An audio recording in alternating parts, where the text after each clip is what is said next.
thank you for watching the film. I'm going to say I'm recording now, so you kind of get this theme that I record everything in my life.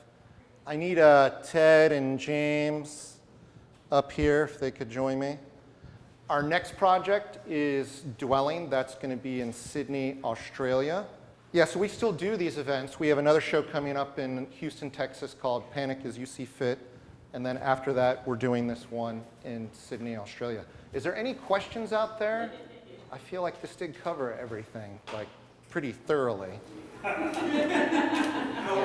you doing stuff in New York these days? I used to, stumble into stuff at Niagara, White, but I haven't seen You're asking, like, what? for a while, but I'm not interested that I'm not there. Well, I mean, we're doing this now, so we're doing this event. We still do a writer's night that you saw in the film. That's the first Sunday of every month at Black and White, hosted by Richard. We still do a public access show that airs on Tuesday nights on channel 67 on Manhattan Cable. We still do the fanzines, which are usually like writers and artists mixed together, and we try to spread that as far and wide as possible as we can.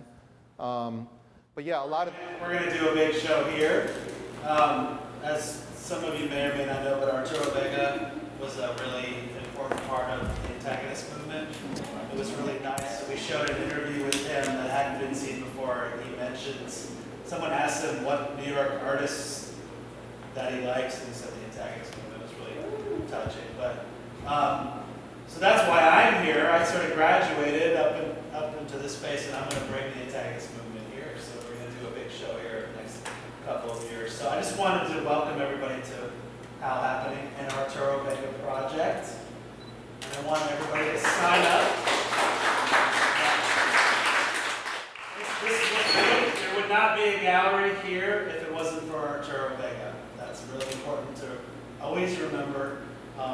Many of you know he lived in 62nd, and we're at 60s first, so that's a special place. So everybody sign the mailing list. There's a lot of great stuff coming up.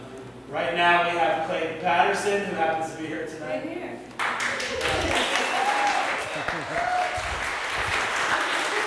And the Antagonist Movement is kind of inspired by him in a lot of ways. This idea of what I like to call being a platformist, where you're providing other people with a stage or way of expressing themselves. A lot of people don't consider that art necessarily, but it's a really dynamic part of Clayton's practice with the photographs in front of Essex Street. A lot of kids that never could ever get into a gallery saw themselves in the window of his gallery, and then they keep going back. As far as I know, there are probably some people knocking on your door tonight. In the doorway, yes. Well, last night, that was nice. That was Last fun. night he shot photos of people that he had shot when they were kids. It was like Now the they're Beatles. adults. It's like the Beatles. And it's a great part of this neighborhood, which we're hoping at Howl to continue. This passing on of shared knowledge, community, and mutual support. So I think that the Antagonist, in the spirit of Arturo and Clayton, is the perfect Thank you. group. And Elsa. And Elsa, of course. Elsa, I love you. There's a couple of paintings by Elsa behind this screen that you can't see that are really fantastic. So in a few minutes, maybe we'll lift the screen so you can actually see it. We'll unveil Elsa's work. There was a question in the back. Yes. We're always taking everybody with us in some sense. Well, I mean, the easy way first is the fanzine. We're always looking for writers and artists for that. And what we do is try to build up a working relationship to see if we are a good fit. Yes. About how many people have been involved as antagonists over the years, roughly speaking? James says it in the beginning that it's like a school. So it is almost like a graduating class every couple of years of people who basically get totally sick of us and are like, screw those guys, we're moving on. For every Thursday we did a show, I think it was like 10 to 15 artists. And we did that every Thursday for how many years? Like 15 years? I don't know. I only did it I did it for 8. It was going on for 4. I did it for like 4 of those. And then, it was going on. The fun thing is if you Google Antagonist Movement, all these people's resumes come up, which I think is great because as many of you may or may not know, I'm sure all of you are tremendously successful at what you do. Never had to worry about resumes or anything. But it's it's just a little line on the resume that helps you get the next show or the next thing, you know. And again, I just want to emphasize one of my proudest things is we put Shannon through grant writing school, like based on bar sales of our stupid fucking bar night that we did every week for so long, and we paid for her education. And now she's helping us write grants, and hopefully she'll help Howl write some grants too. I mean, that's If she gets the some grants, greatest thing that we could have ever done. Yeah, we were lucky that we actually, a lot of us worked in the bars, and the owners of those bars, who also were members of the group, allowed us the space to experiment. And that was a huge thing, because most people who want to show in this city, if you're not selling the work to provide the gallery the income, I already said that in the film, so it was a huge thing having the space donated to us without having to generate anything more than drinks at the bar. So, you know, Jesse Mallon and Johnny T and, you know, even Crispy, like those guys really made a big difference for allowing us to be able to develop what we do. And now that's progressed farther, that we have people outside in other cities that constantly contact us to do shows, you know, and more when they fly us there, it's easier to do them. I had an email 2 days ago in Annapolis, they were asking for artists for a show. So, you know, from doing those events, it has expanded to other things. So the film was fantastic, so congratulations.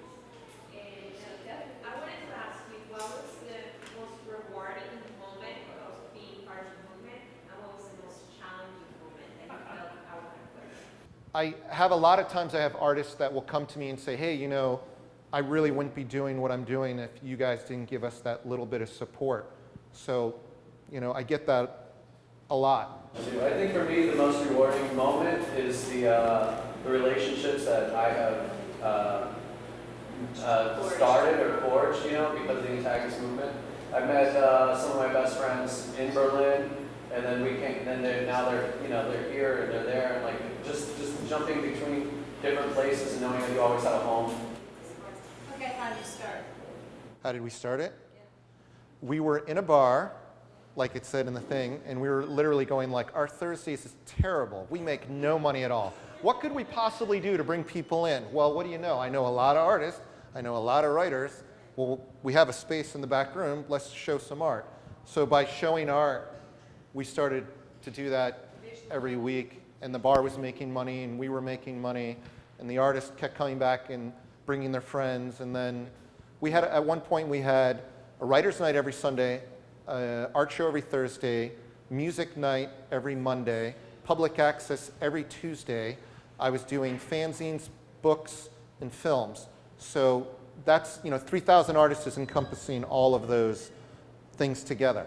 Finished writing a book about the Antagonist Movement stuff, which is kind of like all the behind-the-scenes relationships, meaning me and him fighting a lot and him keeping my insanity in check. Part of it too is, this is going to sound cliche, I like the cliche, but it's about heart. And it's this thing, gift economy. If you do something for someone else, it's like an oasis in the desert in New York, because everybody's trying to, what can you do for me, you know? And people that have matriculated through our school, as you describe it, have really had to give a lot of themselves to it.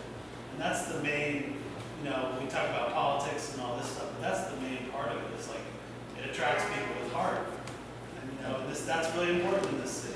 Part of the reason I moved here was because I saw this movie, Mondo, New York, and it had all these East Village characters that I would slowly meet some of. But this neighborhood really represented this sort of spirit of independent art and making something that was new, always trying to make something new.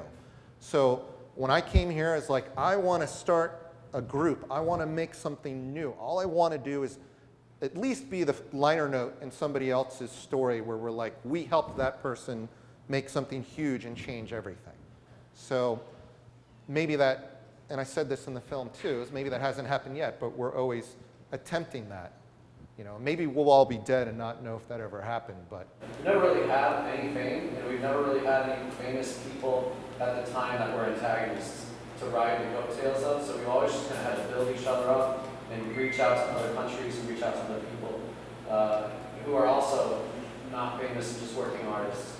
And the fact that it's still something, I think is like that's trial by fire. I mean, a lot of people, they're not successful in a year. They're like, okay, next, we'll try something else. And I mean, not that we're not successful, but this is very, I think we're actually more successful now than ever. I think that means a lot. You know? Thank you all for coming.